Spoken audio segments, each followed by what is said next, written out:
20 minute 20 खबर में आपका बहुत बहुत स्वागत है। मैं हूं आप सबके साथ प्रियंका राय। अगले 20 मिनट में आपको हम 20 अहम खबरों से रूबरू कराने वाले हैं। तो चलिए शुरू करते हैं 20 मिनट में 20 खबरों का सिलसिला।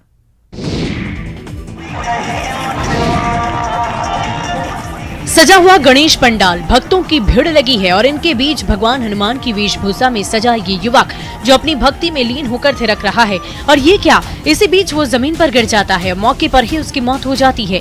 गणेश उत्सव की धूम पूरे देश भर में है, लेकिन इस उत्सव के दौरान एक तस्वीर सामने आई है जो हैरान कर देने वाली है। ये तस्वीर यूपी के मैनपुरी से आई है, जहाँ गणेश पंडाल में भक्ति कार्यक्रम का आयोजन किया गया था, जिसमें कलाकार भगवान की वेशभूषा धारण किए हुए हैं। कार्यक्रम बड़े ही धूमधाम से चल रहा है, भक्ति गीत बज रहे हैं, तभी हनुमान जमीन पर गिर जाते हैं। एक पल तो लोग कुछ समझ ही नहीं पाते, लेकिन जब काफी देर तक युवक के शरीर में हरकत नहीं होती तब कुछ लोग दौड़े जाते हैं और युवक को अस्पताल ले जाया जाता है, लेकिन डॉक्टर ने उसे मृत घोषित कर दिया। डॉक्टरों ने बताया कि युवक को हार्ट अटैक आया है और हार्ट अटैक से उसकी मौत हो गई। ये तस्वीर देखकर हर कोई चकित है। भगवान की भक्ति में डूबा युवक नाचते नाचते ही दम तोड़ देता है।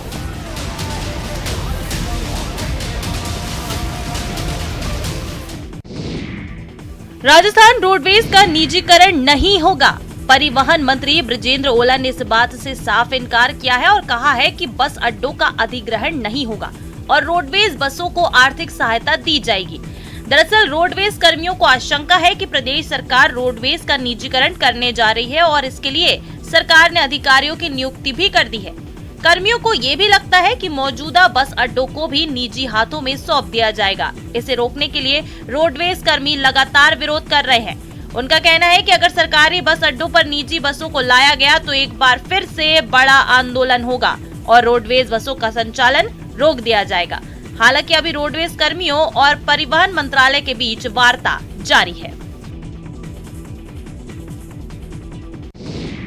चूरू जिले की तारानगर तहसील में लंपी से मरे हुए पशुओं को नहीं उठाने पर शनिवार की रात तारानगर के लोगों का गुस्सा फूट पड़ा। गुस्साए लोगों ने नगर पालिका के खिलाफ जमकर नारेबाजी करते हुए स्टेट हाईवे 36 को जाम कर दिया। आशापूर्ण हनुमान मंदिर के बालाजी गौ सेवा समिति में करीब 14 घंटे बाद भी जब मृत गौवंश नहीं उठाए गए तो रात के 12 बजे लोगों ने जाम लगा दिया। जाम के कारण रोड के दोनों ओर वाहनों की लंबी कतारें लग गयी। स्टेट हाईवे जाम की सूचना के बाद तारानगर पुलिस मौके पर पहुंची और लोगों को समझाने की कोशिश की। हालांकि लोग मानने को तैयार नहीं हुए थे। मामला बढ़ता देख नगर पालिका की टीम मृत पशु उठाने के लिए पहुंची, जिसके बाद पुलिस ने लोगों को समझाकर करीब 1 घंटे बाद जाम खुलवा दिया। पास में श्री बालाजी गौ सेवा समिति है, वहाँ सुबह से 2 गाय की मृत्यु हो गई है। हमने सभी नगर पालिका प्रशासन और कर्मचारियों को सूचना दे दी, लेकिन अभी तक किसी ने उठाने के लिए नहीं आया। इसलिए बूंदी जिले के केशव राय पाटन इलाके में चंबल और मेज नदी ने भारी तबाही मचाई है। दोनों नदियों में आई बाढ़ ने जहां हजारों एकड़ की फसल चौपट कर दी है, वहीं कई लोगों के आशियाने उजाड़ दिए हैं। ऐसे में इलाके के लोगों की हालत ये है कि रहने को घर नहीं है, सोने को बिस्तर नहीं और खाने को दाना नहीं। जिले के खाकटा, काकरामेच, पाली, बांसवाड़ा, बगली, चाड़ंदा कई गांव बदहाल हो चुके हैं। जिन फसलों को खून पसीने की मेहनत कर उगाया था वो बाढ़ के पानी में पूरी तरह चौपट हो चुकी हैं। फसलों की हालत देखकर अन्नदाताओं की आंखें पथरा गई हैं। फसल तो फसल, बाढ़ ने ऐसी तबाही मचाई कि आशियाना भी छीन लिया। मजबूरन लोग टीन टप्पर लगाकर किसी तरह दिन काट रहे हैं। खेत बर्बाद हो चुके हैं, आशियाने उजड़ चुके हैं। ऐसे में लोगों को अब सिर्फ सरकार से मदद की उम्मीद है। लोग कह रहे हैं कि उचित मुआवजा मिले तो जैसे तैसे जीने का हौसला जुटा पाएं।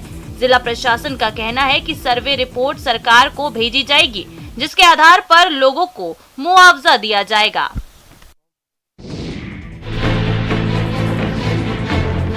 भागलपुर में गंगा का कहर अब शिक्षा के मंदिर पर भी दिखने लगा है।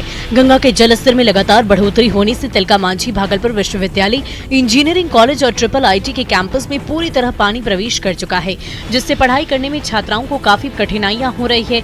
इससे पहले city college, PNA science college और पीजी गर्ल्स हॉस्टल में पानी प्रवेश करने से पढ़ाई प्रभावित हुई थी। तिलका मांझी भागलपुर विश्वविद्यालय के प्रति कुलपति प्रोफेसर रमेश कुमार ने बताया कि हर वर्ष यहाँ पानी आ जाता है। 2021 में ग्राउंड फ्लोर में पानी भर गया था, जिससे कागजात गल गए थे। पानी अगर बढ़ता है तो पिछली बार जैसी कोई व्यवस्था की जाएगी। वहीं ट्रिपल आईटी के निदेशक प्रोफेसर अरविंद चौबे ने बताया कि हॉस्टलों में पानी प्रवेश नहीं किया है, पानी हॉस्टल के बाहर है, परेशानी नहीं है। गंगा के बढ़ते जलस्तर से पहले तो दियारा क्षेत्रों में परेशानी हो रही थी, पर अब बाढ़ का पानी शहरी इलाकों में प्रवेश करने लगा है। स्कूल कॉलेज की पढ़ाई भी प्रभावित हो रही है।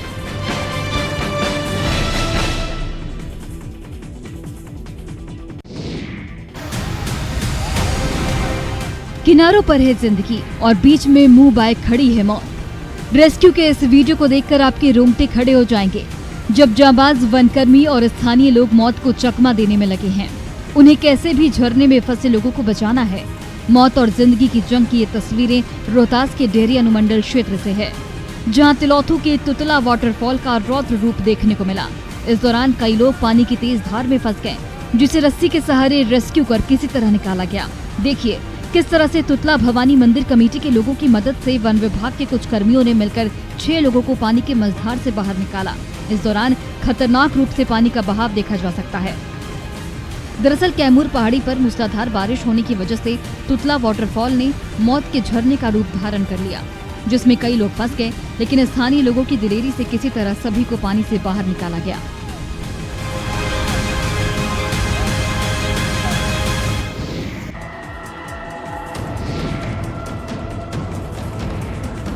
सिंगरौली में अचानक नदी का जलस्तर बढ़ने से ट्रैक्टर पर सवार एक युवक ट्रैक्टर सहित बीच नदी के बहाव में घंटों तक फंसा रहा।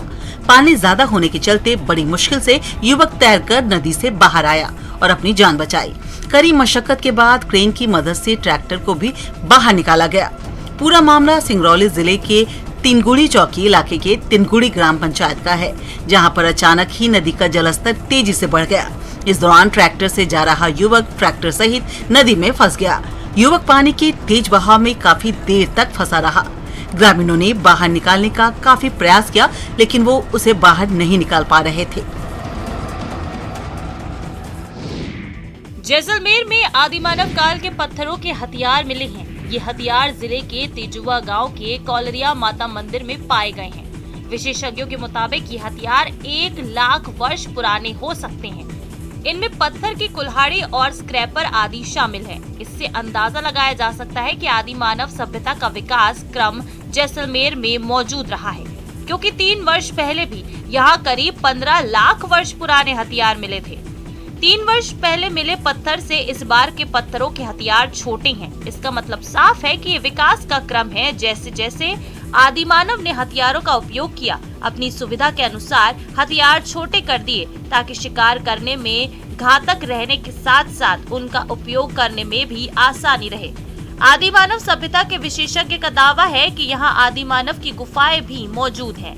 सलका से बोहा के पठारी भूभाग पर प्राचीन बस्तियों के प्रमाण देखने को मिलते हैं।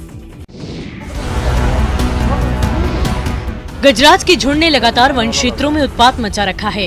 रामगढ़ में मांडू प्रखंड के लयू दक्षिणी पंचायत में हाथियों का आतंक थमने का नाम ही नहीं ले रहा। यहाँ तितरमरवा टोली में रात 12 बजे 17 हाथियों का झुंड घुस आया। इससे लोग दहशत में रहे। हाथियों के झुंड ने सुबह 4 बजे तक उत्पात मचाया। इस दौरान खेतों में लगी मकई और धान की फसल को रौंद डाला, साथ ही सब्जी की फसल भी चट कर गए। इस दौरान ग्रामीण हाथियों को भगाने में जुटे रहे। पटाखे और रोशनी जलाकर किसी तरह ग्रामीणों ने हाथियों को भगाया। लयू इलाके में पिछले 25 दिनों से हाथियों का उत्पात बदस्तूर जारी है। वन विभाग हाथियों को भगाने में नाकाम साबित हो रहा है। वहीं हाथियों के भय से ग्रामीण रतजग्गा करने को मजबूर हैं। दरअसल हाथियों के उत्पात से अब तक सैकड़ों एकड़ फसल बर्बाद हो चुकी है। हाथी ग्रामीणों के घरों को लगातार ध्वस्त कर रहे हैं। अगर हाथी से इंसानों का सामना हो रहा है तो हाथी उन पर हमला कर दे रहे हैं, जिससे कई लोगों की मौत हो जा रही है। वहीं हाथियों को खदेड़ने में वन विभाग असफल साबित हो रहा है।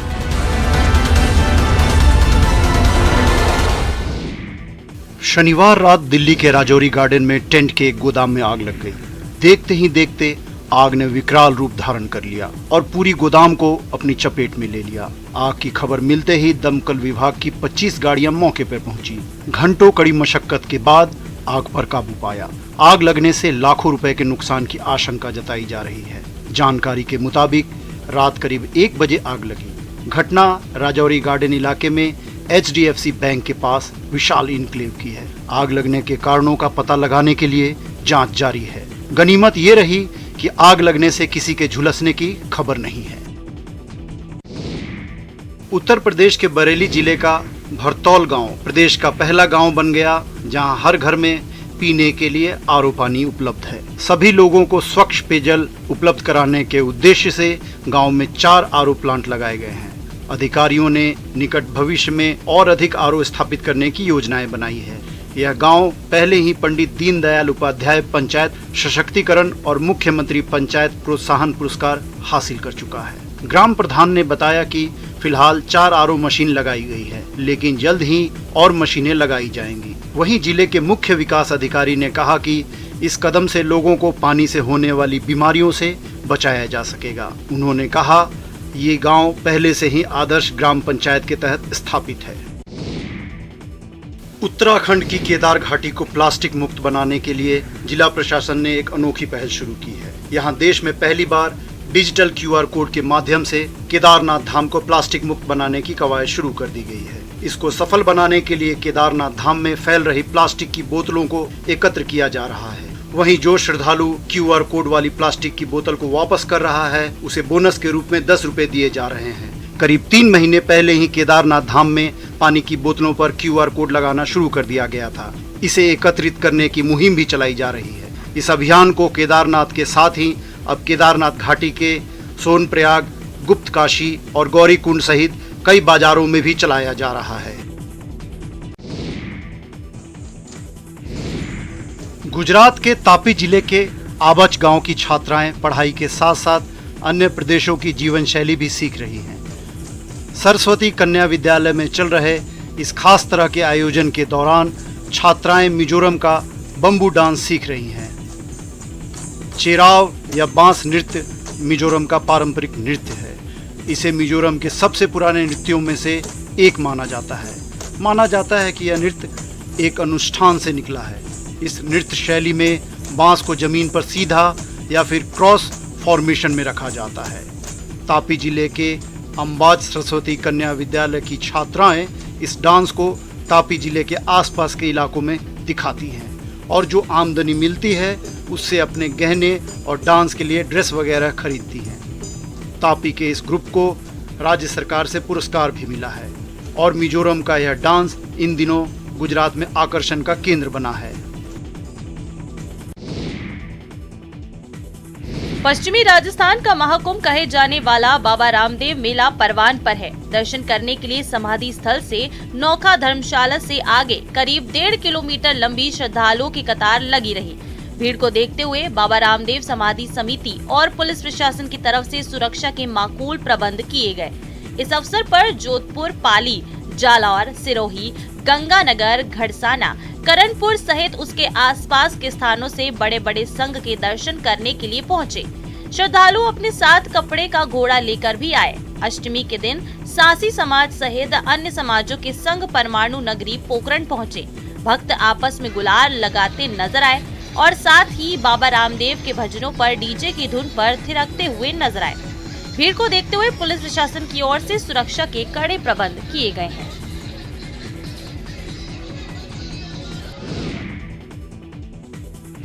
देश भर में गणेशोत्सव धूमधाम से मनाया जा रहा है। देश के कई हिस्सों में भगवान गणेश जी की अनोखी प्रतिमाओं की स्थापना की गई है। ऐसी ही एक तस्वीर हैदराबाद में देखने को मिली है। यहाँ इको फ्रेंडली गणेश जी की प्रतिमा स्थापित की गई है। बताया जा रहा है कि इस प्रतिमा को बनाने में 17,000 नारियल का इस्तेमाल किया गया है। 17,000 नारियल की यह अद्भुत गणेश प्रतिमा केरल के एक आर्टिस्ट ने बनाई है। हैदराबाद के लोगों को गणेश जी की प्रतिमा काफी पसंद आ रही है। गणेश जी के इस पंडाल की व्यवस्था करने वाले कुमार ने बताया कि वो सभी लोगों से अनुरोध करेंगे कि वो पीओपी वाली गणेश जी की प्रतिमा स्थापित करने से बचें। सुरक्षित पर्यावरण के लिए ये बहुत जरूरी है। उन्होंने बताया कि प्रतिमा 17,000 नारियल से बनाई गई है, जिसे बनने में 8 दिनों का समय लगा है। शहर में हर साल इको फ्रेंडली गणेश जी की प्रतिमा बनाने के लिए लोगों में उत्साह देखने को मिलता है। इस साल भी ऐसा ही देखने को मिल रहा है। इस पंडाल में हर साल गणेश जी की इको फ्रेंडली प्रतिमा रखी जाती है, जिसे देखने के लिए शहर के अलग अलग कोने से लोग आते हैं।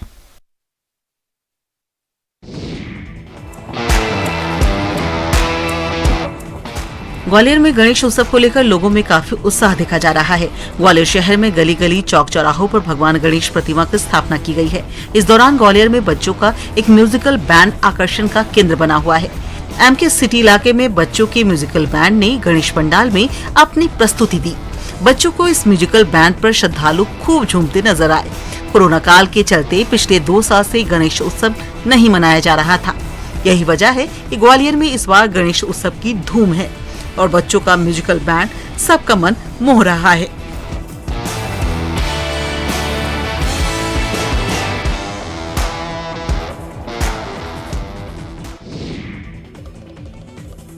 हिमाचल प्रदेश के चंबा जिला के भरमौर में मणि महेश यात्रा के शाही स्नान के बाद श्रद्धालुओं का एक बार फिर से ऐतिहासिक चौहान मैदान में पड़ाव लग चुका है। दरअसल ये लोग मणि महेश यात्रा में जाते समय भी इस चौगान मैदान में ही पहला पड़ाव लगाते हैं। रात्रि विश्राम के बाद आगे की यात्रा करते हैं। वापसी पर भी पहले इस मैदान के अंदर विश्राम करने के बाद अपने घरों को प्रस्थान करते हैं। चंबा का ऐतिहासिक चौगान मैदान भगवान शंकर के जयकारे और भजनों से गूंज उठा। यहाँ स्थानीय लोगों ने भंडारे का भी आयोजन किया था, जहाँ पर हजारों की संख्या में लोगों ने प्रसाद ग्रहण किया। वैसे तो इस यात्रा के दौरान लोगों ने बड़े श्रद्धा और भाव से पवित्र डल झील में स्नान कर कैलाश पर्वत के दर्शन किए, तो वहीं उन्हें बहुत सी समस्याओं का भी सामना करना पड़ा। उन्होंने कहा कि जब वह जम्मू कश्मीर और हिमाचल की सीमा पर पहुंचे तो वहां पर उनके ठहरने के लिए उचित व्यवस्था नहीं की गई थी। अभी तक आप सभी ने कई सारे गणेश मंदिरों में भगवान गणेश के दर्शन किए होंगे, लेकिन मध्य प्रदेश के उज्जैन में एक अनोखा गणेश मंदिर है। ये मंदिर शमशान घाट में है, जहां भगवान गणेश की अत्यंत चमत्कारी और दुर्लभ प्रतिमा स्थापित है। कहा जाता है कि यहाँ मांगी गई हर मनोकामनाएं पूर्ण होती है। इतना ही नहीं, ऐसे मंदिर संपूर्ण विश्व में कहीं पर नहीं है। इस मंदिर को लेकर मंदिर के पुजारी ने बताया कि यह एक इकलौता ऐसा मंदिर है जहां गणेश जी शमशान में विराजित हैं। जी हाँ, चक्र तीर्थ शमशान घाट स्थित यह मंदिर विश्व का इकलौता मंदिर है। इस मंदिर में जो प्रतिमा स्थापित है वो 10 भुजाओं वाली है। ऐसे में भगवान गणेश के हाथों में अलग अलग 10 शक्तियाँ मौजूद हैं। कहा जाता है कि कोई भक्त 5 बुधवार तक इस मंदिर में गणपति जी के दर्शन करें और मनोकामनाएं मांगे तो वो पूर्ण होती हैं। इस मंदिर में देश विदेश से भक्त दर्शन करने के लिए आते हैं। खासकर गणेश उत्सव के दौरान इस मंदिर में श्रद्धालुओं का तांता लगा रहता है। राजधानी जयपुर में राधा अष्टमी का पर्व धूमधाम से मनाया गया। शहर के आराध्य देव गोविंद देव जी की मंदिर में राधा अष्टमी पर श्रद्धा और हर्षोल्लास देखने को मिला। मंदिर के महंत अंजन कुमार गोस्वामी ने मंगला झांकी की पूजा के बाद वृषभान दुलारी का 60 लीटर दूध, 40 किलो दही, 2 किलो घी, 5 किलो बूरा और 20 किलो शहद से अभिषेक किया। राधा रानी और श्री जी को नवीन पीत वस्त्र की पोशाक धारण कराकर नवीन अलंकरण धारण कराए गए। ठाकुर श्री जी का विशेष पुष्पों से श्रृंगार कर पंजीरी लड्डू, मावे की बर्फी और पंजीरी का भोग लगाया गया। इस मौके पर ठाकुर श्री जी को विशेष भोग की झांकी भी सजाई गई। श्रृंगार झांकी में आरती के बाद राधा रानी को टॉफी, बिस्किट, फल, खिलौने आदि अर्पित कर भक्तों में उछाला गया, जिसे लेने के लिए भक्तों में होड़ मच गई। ब्रज मंडल में कान्हा की प्रियतमा राधा रानी का जन्मोत्सव बड़े ही धूमधाम से मनाया गया। बरसाना स्थित श्री जी मंदिर में सुबह 4 बजे हुए पंचामृत अभिषेक के साथ संपन्न हुए प्रकटोत्सव के साथ पूरे ब्रज में राधा के जन्मोत्सव की धूम रही। बरसाना कस्बा के ब्रह्मांचल पर्वत पर विराजमान श्री लाडली जी के प्रकटोत्सव को संपन्न कराने के लिए प्रशासन ने कई खास इंतजाम किए थे। पौराणिक मान्यताओं के अनुसार भाद्रपद शुक्ल पक्ष की अष्टमी को राधा अष्टमी का पर्व पूरे ब्रज में बड़े ही हर्षोल्लास के साथ मनाया जाता है। राधा अष्टमी के दिन श्रद्धालु बरसाना की ऊंची पहाड़ी पर स्थित गहवर वन की परिक्रमा करते हैं। शाम होते ही भजन कीर्तन के साथ उत्सव आरंभ हो जाता है। बरसाना के लोग गायन करते हैं। सुबह 4 बजे पुरोहितों ने विधि विधान और मंत्रोच्चारण के साथ सैकड़ों लीटर पंचामृत से करीब 1.5 घंटे तक राधा जी का अभिषेक किया। अभिषेक के दौरान पूरा मंदिर परिसर राधा रानी और लाडली लाल के जयकारों से गुंजायमान हो उठा। 20 मिनट 20 खबर में फिलहाल इतना ही। मुझे दीजिए इजाजत। नमस्कार।